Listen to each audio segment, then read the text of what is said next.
Content warning. This podcast discusses violence, murder, suicide, civil unrest, aggressive policing, racism, and lynching.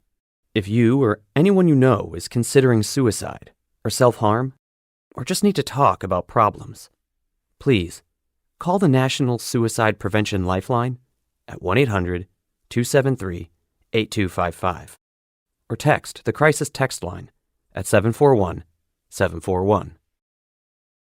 Previously, on After the Uprising. She seems to be under the impression that you might know the passcode to Danye's phone.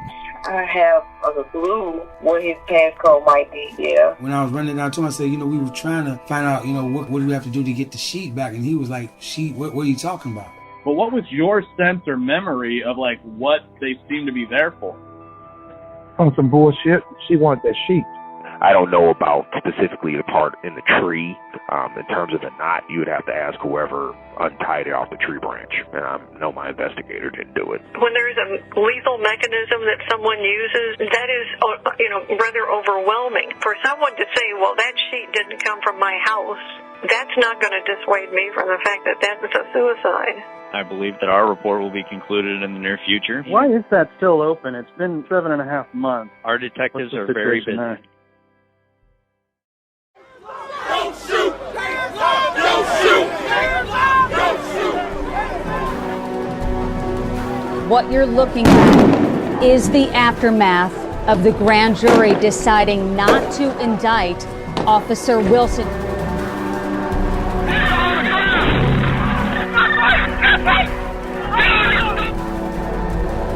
A young man found hanging from a tree in October. His mom believes someone murdered her son, targeting him. Danye became an activist in the wake of the shooting death of Michael Brown by a white police officer. That's why Melissa McInnes wants St. Louis County Police to dig deeper into her son's death. He was not suicidal. This is After the Uprising, the death of Danye Dion Jones.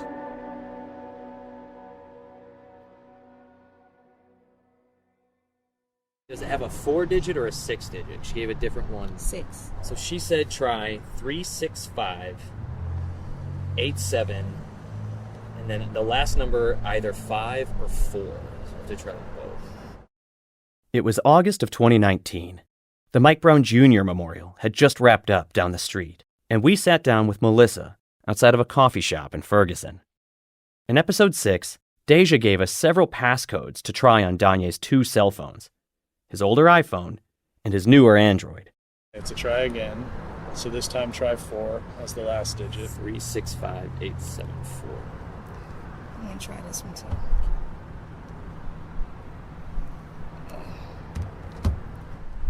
Okay, what did you say it was again?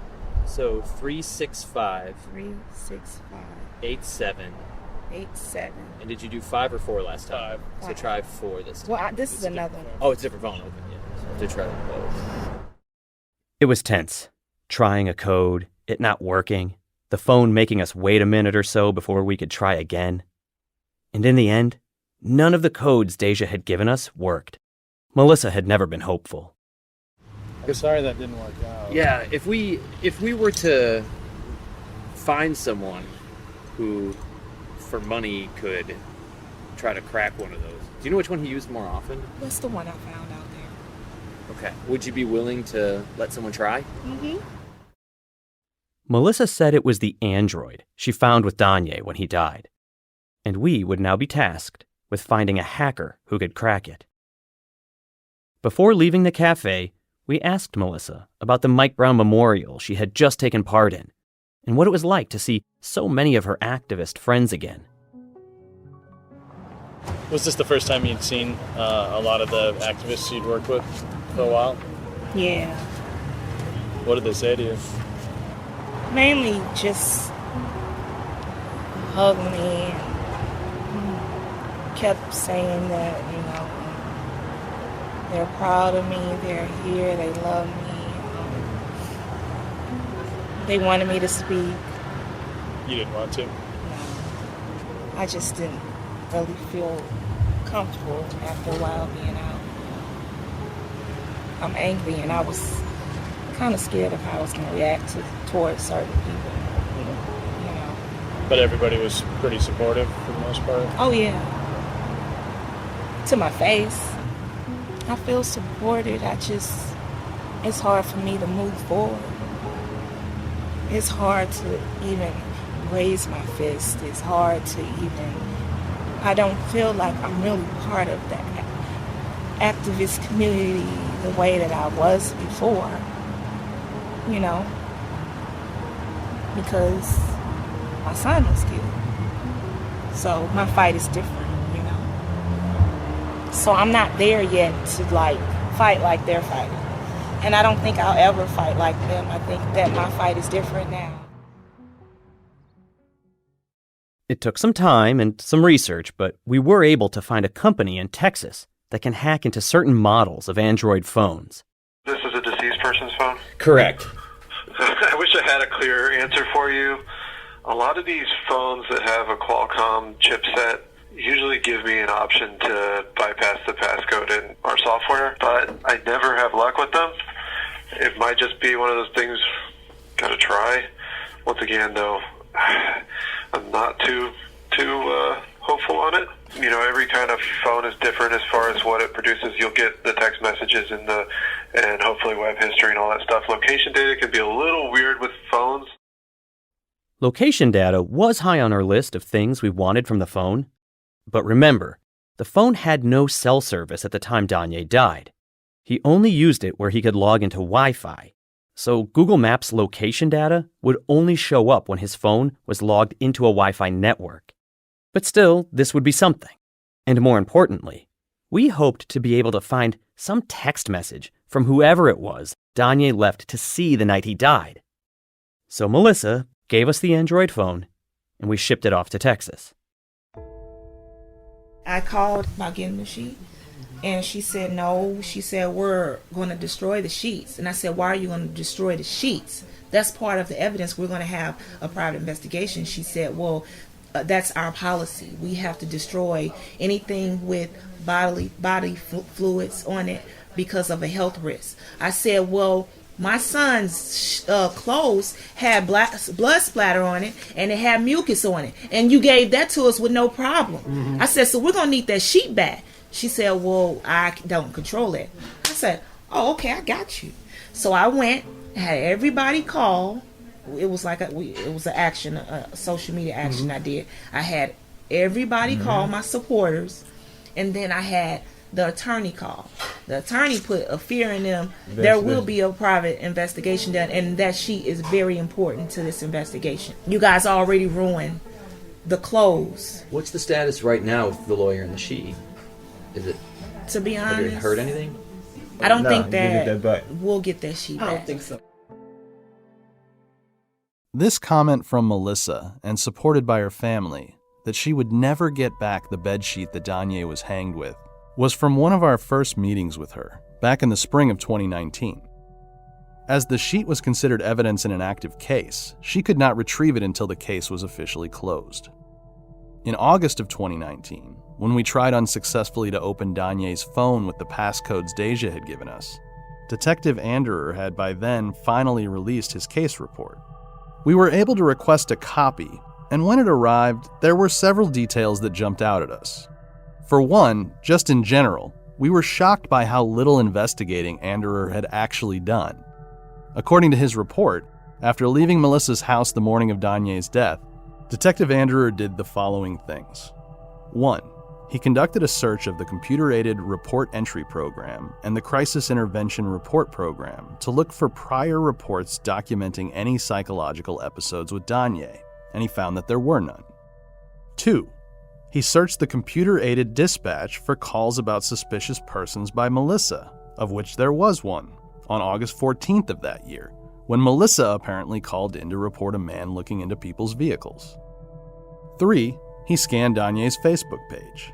This was a newer page and only had posts from March through September, which didn't reveal much except that Danye was starting to buy houses for his business, which he called Moving On Up Properties.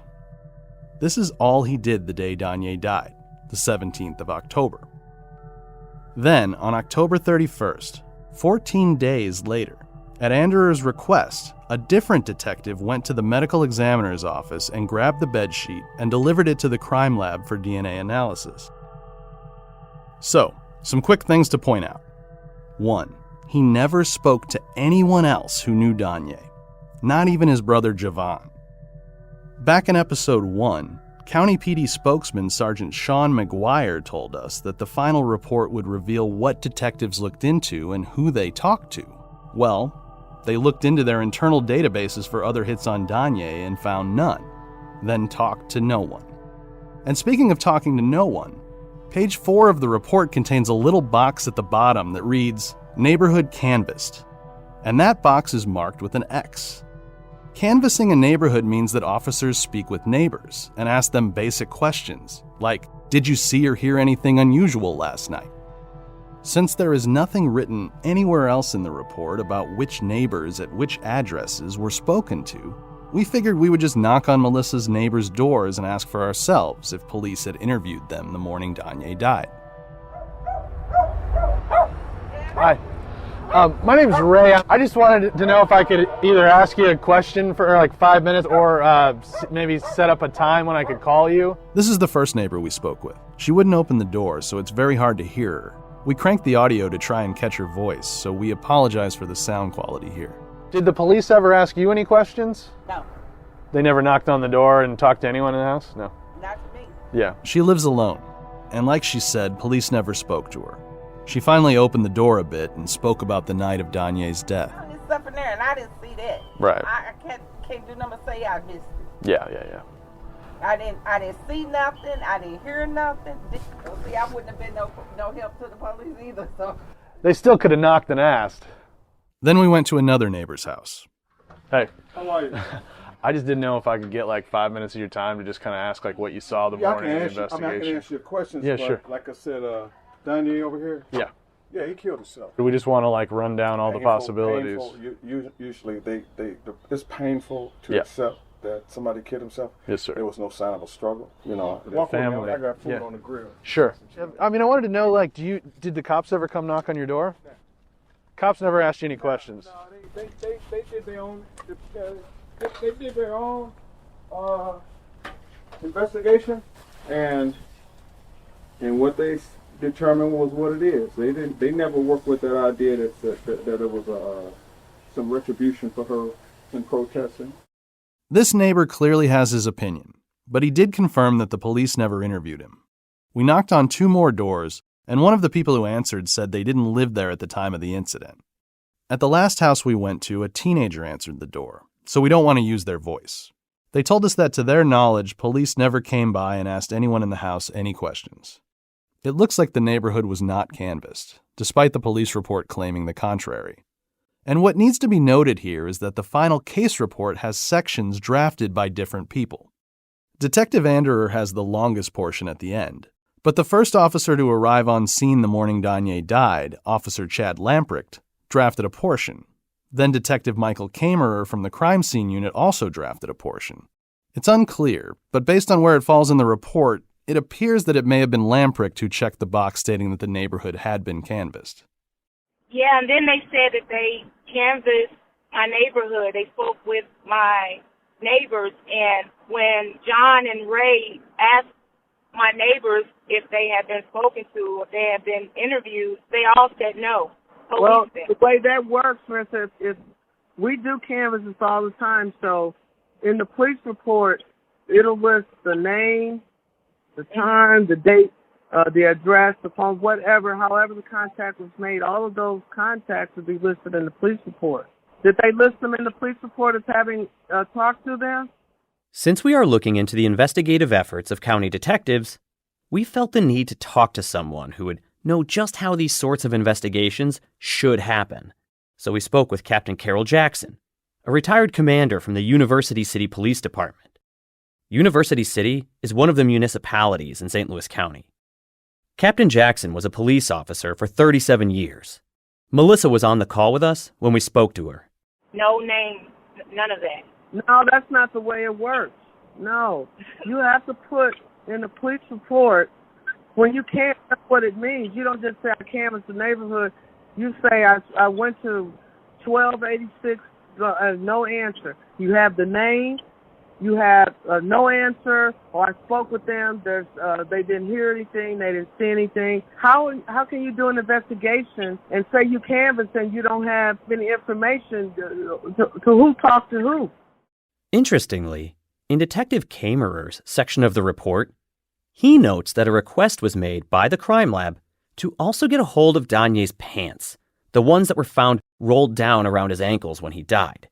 Kamerer notes, however, that by then, the pants had already been sent on to the funeral home, and of course, by then, Danye had been buried and the pants returned to his mother, and any hope of pulling DNA from them was lost.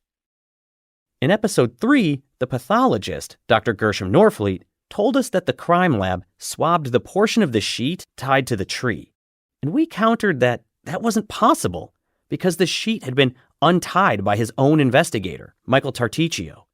And then the whole sheet was placed beside Danye's body in the body bag as it traveled to the morgue. We wanted a second opinion on how the ligature should have been handled. When you are collecting the ligature, how is it collected? So the ligature, what you want to do is you want to cut away from the knots, and you pretty much want to preserve the knots. This is Christian Torres again. You heard him in episode 4 talking about how he uses Carly Burdan's adjusted Glaister equation in his own work as a medico-legal investigator. You have your point of suspension where the ligature is tied to, and if there's a knot, you cut away from it, and once you cut, you take a string and tape it from one side and tape it on the other side to show where you have made the cut. So you are able to pretty much reconstruct the hanging in the autopsy room. We had been shocked to learn that the ligature in Danye's case was not bagged or separated from his body in any way, and asked Christian how he transports a ligature to the morgue. We would take a bag big enough to fit the ligature comfortably, right? We cut the ligature, as I mentioned before, we cut it, and then we place it in this bag, and we usually place it in between the legs of the decedent or like on top of the decedent. So in this case, it was with the body, but not specifically in a way that separated contact. Okay. Does that, to you, sound like something that could corrupt potential, like, DNA evidence? Yes. I mean, it's not the proper way. It is not the proper way. The police report states that the portion of the sheet that was swabbed for DNA was the knot area. We wanted to know more specifically what the phrase knot area meant. Did it mean the actual knot or the loop that would have passed under Danye's jaw? We asked the crime lab about this in episode 3, but the technician we spoke to said she couldn't answer our questions without permission from her supervisor. And then we never heard from her again despite repeated efforts. This detail about where the sheet was swabbed was important because of how Danye's uncle Daniel explained how he and Danye's stepfather Derek lowered Danye's body to the ground. I grabbed his legs and lifted him up. Derek took the part that was on his neck, just got it off his chin. Okay. So then I lowered him down onto the ground. Okay. If the DNA swab was taken on the part of the sheet under Danye's chin that Derek touched, the DNA found could be his. But if they swabbed the remaining knot where Danye's head was, there's a good chance that the mystery DNA isn't Derek's. Looking at the specifics of what was written in the report about the results of DNA testing, it has this to say. A mixture of 2 or more individuals was detected, including at least 2 male contributors. Freeze. 2 or more? When we spoke with Dr. Norfleet, he told us there was a second DNA profile. According to the crime lab, it's at least 2 individuals. The report then goes on to state that Danye was the major contributor of DNA found. And then there is this phrase, due to limited genetic information available and the possibility of missing allelic data, the minor component is unsuitable for comparison purposes. We called the crime lab to get an explanation of what this phrase means. Hi, I'm calling. I'm a reporter working on a story, and I have a report from the crime lab, and there's a sentence in it, and I was just hoping for clarification on what exactly it means. Sure. What's the statement? It says, due to the limited genetic information available and the possibility of missing allelic data, in parentheses, dropout, the minor component is unsuitable for comparison purposes. Okay. Sure. So that's just a generic statement that we use when there's not enough data from that portion of the mixture to be able to do an interpretation or a comparison. So it's basically just inconclusive wording. Okay, so when they do the swabs and they run it and it turns up that this is the case, does it just mean it's stalled out? Did they swab again? What happens? Right. So generally, that would be the end of the line for that particular sample, as far as being able to do any interpretations on it. But again, it just depends on the case and the evidence type. If something else can happen with it, it would just be a case-specific situation. Because this came off a piece of fabric, so if it would be up to the detective then, or whoever was in charge, to say, can you try swabbing it again if they wanted it? It just depends. It could be, it could be that. It could be the prosecuting attorney wants to, to be retested. It could be, defense attorney. It would just depend. Yeah. But again, whoever gets the report would basically kind of decide if they want something else done with it. Okay, thank you so much. Sure. So, according to the crime lab, when a DNA sample isn't useful for comparison purposes, new sampling can be requested.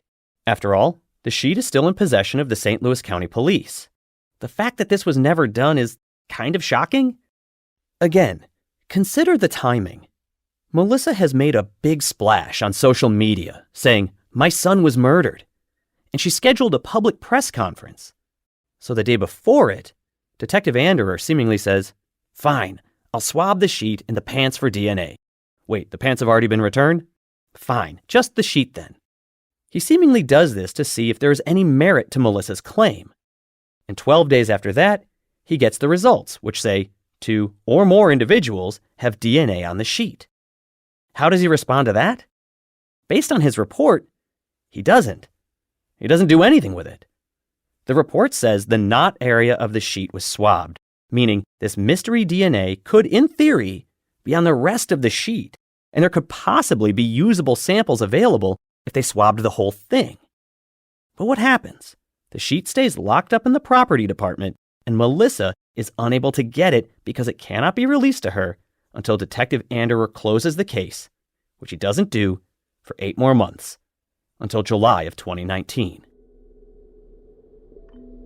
When they came in the house to talk to us, their words were, "It's going to be what it looks like. It's going to be a suicide." So that day that they came to my house, they told us suicide. Yeah, it could look like that, but that's not good enough. That's not a conclusion, especially because this kind of thing has happened in other parts of the country in almost the same manner, like in California. They were suspect, but at least they investigated it to the, right. And they deemed it was a suicide, and that should be the conclusion. They didn't ask us questions. The question that they asked, why would he commit suicide? They didn't know. Was there a journal? Did he have any nothing? Writings? No. Did they look at text messages? They did not check his phone at all. No, I'm not being. I'm just telling you how I would do it, and to me that's very substandard. We're not the experts in that. We're the expert investigators, but there's many when things like that happen, you have to have conclusive evidence. Quick note. Both Officer Lamprecht and Detective Kamerer reported that they looked at Danye's cell phone, but couldn't get past the passcode, so they just moved on. Another little oddity is the color of the sheet Danye was hanged with. Maybe it's not a big deal, but across reports, it is at different times called white, gray, and light green. When we first met Melissa, one of her key points was that the sheet didn't come from her house. Since my family just came to stay, I had to buy extra sheets. But I know what sheets, we always have colored sheets, never white sheets, never. She's under the impression it's white, probably because of the photo Daniel took of Danye hanging. That photo was taken with the flash prior to the sun fully coming up, so Melissa may not have had an accurate grasp of what color the sheet actually was. When we look at photographs of it, the color of the sheet seems to alter with the lighting. In some shots, where it's still tied into the tree, it looks gray, but it's shaded by the canopy. Under the bright lights of the morgue, it looks closer to white. The sheet itself is a fitted bed sheet, and with close examination of the photographs, you can see that some of the elastic is frayed and detached. It was sort of a macabre question, but we wondered why Danye would use a bed sheet, especially a fitted bed sheet, if in fact he did die by suicide. It seemed like it would be difficult to manipulate and tie the way you would want.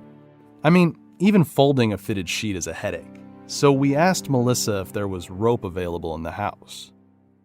Was there something more convenient in the house? Like, was there rope? Pills or an extension cord? There's There's extension cords all in the basement. Actually, there are ropes. There were ropes in the garage because we used them to tie things up with. As for when we move things, you know, there were so many things. There were pills in the house. It's like, if you wanted a piece of rope, it would have been right there.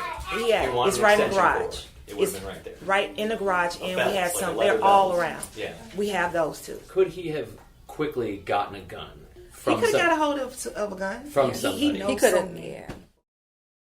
Then there is the configuration of how the sheet was tied into the tree.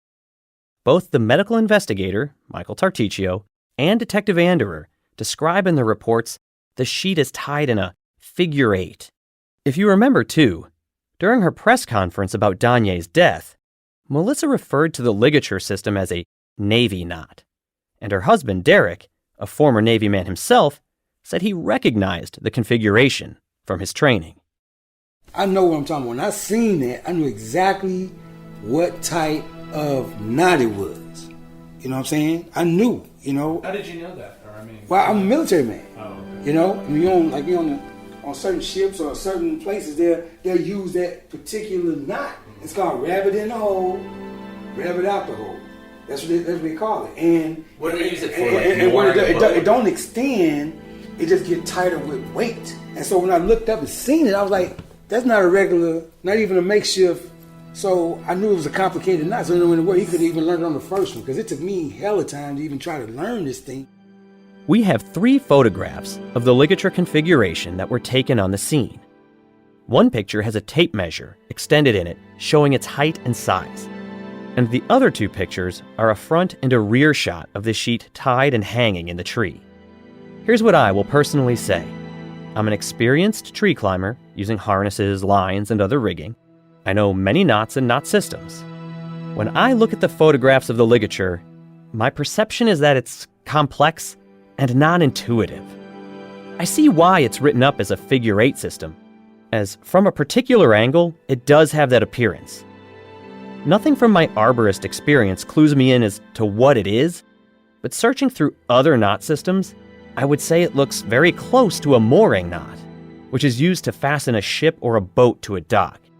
It isn't exactly the same, as a typical mooring knot usually is fastened on a bight, meaning that you can pull one end and it will loosen the system.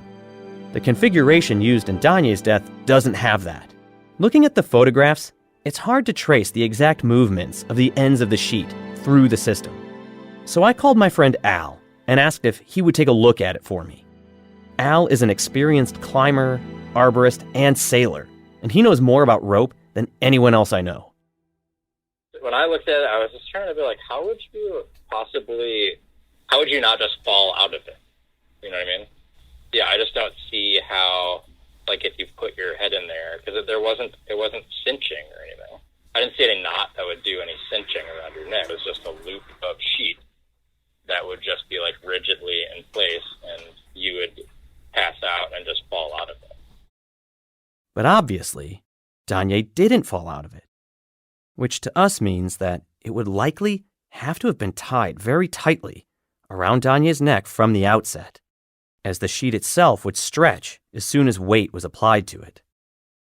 This also seems to imply that it would have to have been tied behind Danye's head, meaning if he was doing it to himself, he would be tying this ligature blind. This is speculative, But it seems to reason that if he tied the loop for his neck in front of him, where he could see what he was doing, the loop would have to be loose enough to pass over his whole head. And if it didn't cinch, then when he put his weight into it, he would fall out of it, like Al suggested. Again, we're speculating here, based on a couple of photographs. But this wouldn't have to be speculative if the sheet hadn't been untied and tossed into a body bag. Had it been cut away from the branch with scissors, it would have been easy to reaffix the cut ends and to observe the system, the way Christian Torres suggested. So not only was the possibility of independent DNA swabbing foiled, so was the possibility of an independent analysis of the configuration. Here's what we have. A fitted and frayed bedsheet, likely either white or light gray, that Melissa says didn't come from her house, tied in a complex fashion that Derek says he recognizes from his military days, that doesn't look like it had a cinching portion based on the photographs, that has 2 or more individuals' DNA on it who are male, and only one of whom is Danye.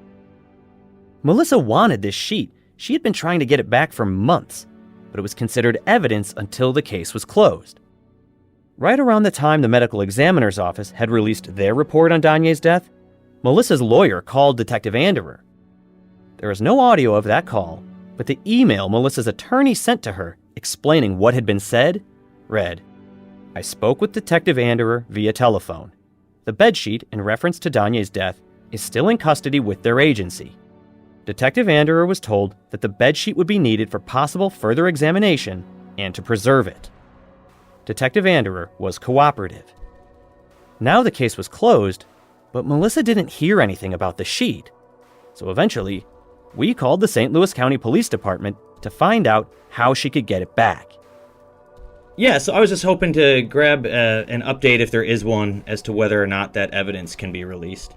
Yes, I spoke with those in the Division of Criminal Investigation, and the proper steps will be taken to release that to his mother. Now, it is very out of the ordinary for any members of the media to request evidence be released to them. Well, I'm not asking for it to be released to me. I was just trying to find out what the steps were so she could do them. Okay. Well, then I would encourage her to come down to St. Louis County Police Headquarters. She will go up to property control that is located on the 2nd floor of our building. And I would encourage her to come during business hours, Monday through Friday, to do so. Okay, what does she need to have on her? Does she need just her ID? I believe just the state of Missouri ID or anything with a photo and a name of hers. All right. The property will be released to her. Thank you very much. Thank you. All right, bye. Mayor Lyda Crewson says the city of St. Louis has 723 positive cases of COVID-19, and the city and county account for 2/3 of the deaths in the state of Missouri.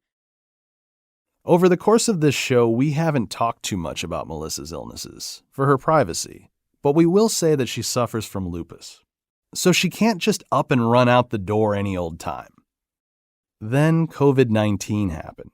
And with her strained immune system, again, Melissa had to remain sequestered during the spring. And then the world saw this. This body cam video and separately this security video show some of the last few minutes of George Floyd's life. Stopped on suspicion of passing counterfeit money, what seems a straightforward arrest somehow devolves into this. I can't breathe. Please, the name of it. Excruciating to watch. It's Floyd, now on the ground, begging for his life, handcuffed, gasping for air. Police officers knee on his neck while others do nothing. They asked me to come out yesterday and lead some of the actions and stuff that they're doing. I let one of them know, like, I'm not ready for that. Like, I cannot. I won't. Not right now. I just won't. I'll speak out about it, but other than that, I'm not going out there with this virus out there. It's still heavy, especially with me having the lupus. And what do you make of everything that's happening? Just kind of continuation of what started 6 years ago, or is this something? I think this is a reminder. I couldn't watch the video, but I saw the picture. That guy kneeling on George's neck. He was posing. Like, yeah, he knew they were taking a picture. He knew they were recording. And it was like a pose. Like, make sure y'all get this. You know what I'm saying? Like, this is what happens when you act up with us, you know. This is what happens. This is what you get. So, yeah, take the picture. So he was trying to prove a point. I think that there's always going to be this group that'll hate us, you know. They want to be able to continue to look down on a certain group to make themselves feel better. It's sad, but we have to continue to live. We have to continue to fight for it, be better than them. That's the only way that I can see we will prosper, we'll make it through it. We have to be better than them. Despite her feelings on what happened to George Floyd, Melissa was still not ready to take to the streets again. She took the need to protect her health very seriously. It wasn't until mid-June when Melissa told us she was finally ready to go and collect the bedsheet from County PD. So, with her daughter Melisha and grandson Messiah by her side, on June 18th of 2020, we accompanied them as they went to retrieve what Melissa considered to be her son's murder weapon. I have to call up and ask, because normally if you go on the property, you have a letter in your hand. No. So I got to call up and check with them, make sure it's got cleared, okay? So give me a few minutes. Melissa is being told by an officer that she needs to have a letter stating that her evidence is cleared for pickup. Sergeant Granda never mentioned this, and Melissa says she never received any letter. What would you say, Detective Booth? Andrew. Andrew? Andrew. Did he give you a report number or anything, ma'am? A report number? Yeah. You sure you're in the right building? When I went across the street, they told me to come over here. This was cleared before coronavirus, and so she had to wait a long time, but it was cleared. Let me get you all to do me a favor. I'm gonna ask you all to step out. He's got to go all the way across the hall to the detective's office and run it by him to make sure that what he's doing is okay. Due to concerns about coronavirus, we were asked to step outside, so we did, and we waited. Okay. Andrew's not upstairs. He's off today. So I can call back on Monday because we're closed tomorrow. Yeah, the case is officially closed, and right. But without Anders being here, they don't want to release it without his signature on there, saying that I'm giving them the right to take it. It's hard to hear, but Melissa then starts asking the officer if the sheet is still in the building. No, I'm not saying that the evidence is probably still up there, but this is the issue. He's not here to say, they can take it. That's the issue. So we left. Melissa was told to call Detective Anderer on Monday and see what was necessary to get the sheet. To get clarity on the issue, we called one of the superior officers at the Division of Criminal Investigation, Mike Busalaki. He didn't answer, so we left a message. Hi, my name is Raina Vashelsky. I'm an associate of Melissa McKinney's, the mother of Danye Jones. Melissa had been told that she could come by anytime, Monday through Friday, during office hours, as long as she had her ID and could now collect that evidence. But when we showed up on Thursday, we were told she could only take it when Detective Anderer was there to sign off. I just wonder if he's signed off and she can now pick it up at any time, or if she needs to schedule a time to be there when Anderer is present to sign off in that moment. If you could offer some clarity, mother, it's an emotional thing for her to, ready herself to come collect this item, and she needs family to join her for emotional support. And so I'm sure you can understand your sensitivity there around her having clarity so she doesn't come try this several times. Thank you very much. The next day, Sergeant John Wall from County PD called Melissa. He was listed in the police report on Danye's death as being Anderer's supervisor at the time of his investigation. Melissa recorded this call as she was heating up some food in her kitchen. So on the 21st, Detective Anderer released the property, filled out the form, and gave it to the property unit who sent out the letter. That's just odd that I can get every other piece of mail except that one. So herein lies the problem, and this is why I'm calling you. Of course. Is a letter states if the property isn't picked up within 30 days, it's destroyed. We do have a little bit of the sheet, so you know that I'm sure Detective Andrew told you that the sheet was tested for DNA, and those swabs, we do have that. That's not what we needed. We needed the sheet that we said that we would get. And so now you guys destroyed a sheet because of a letter that I did not receive. You see how this sounds so crazy? Oh, yes, ma'am.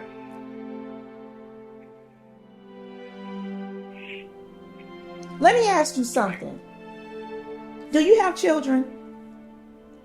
Do I have children? Do you have children?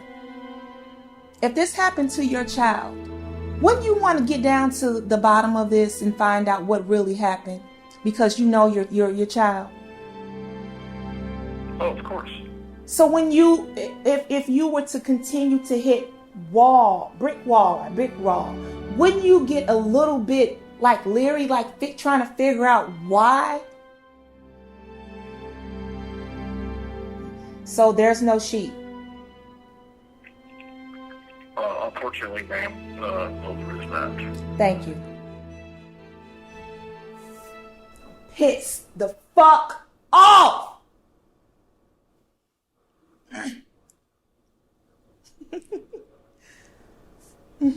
Okay.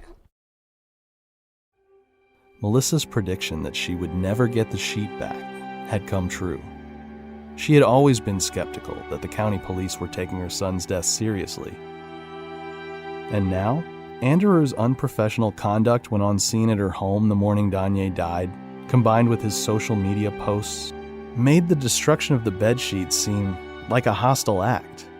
With no sheet, there could be no new DNA swabs. The fact that the St. Louis County Police Department had preserved the swabs they had done previously was better than nothing. But if the entirety of the sheet had not been previously swabbed, now it never would be. There would be no way to examine the sheet for damage, or to find out what brand it was and perhaps where it came from. A case that started with very little evidence now had even less.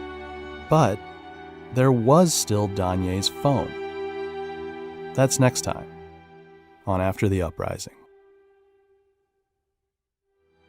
After the Uprising is directed, produced, investigated, written, and reported by myself, Ray Novoselsky, and John Duffy. John Duffy was also the editor. Dave Cassidy was producer. Sound engineering, design, and mix by Josh Condon. Executive producers were Matt McDonough and Tina Exeros for Now This, Brett Kushner for Group 9 Media, and Jess Borave was executive in charge of production. Jonathan Hartwig and Bradley Rayford were consulting producers. Eliza Craig was assistant producer and did additional reporting. Mallory Kenoy was a writer's assistant. Kristen McVicker and Taya Wilson were production assistants, and Haley Klesmer was a post-production assistant. Fact-checking by Allison Humes. Theme song and other music by Zachary Walter. Legal by Keith Sklar and Peter Yazzie. Special thanks to Ann Frotto, Danny Gonzalez, Barbara Koppel, Alex Lester, Beth Ann Macaluso, Emily Marinoff, Ruth Vaca, and the Reporters Committee for Freedom of the Press. After the Uprising is a production of Double Asterisk, iHeartMedia, and Now This in association with True Stories. You can find us on Twitter and Facebook. If you have useful information about the death of Danye Jones or anything we've covered, please leave a message on our tip line at 347-674-7401.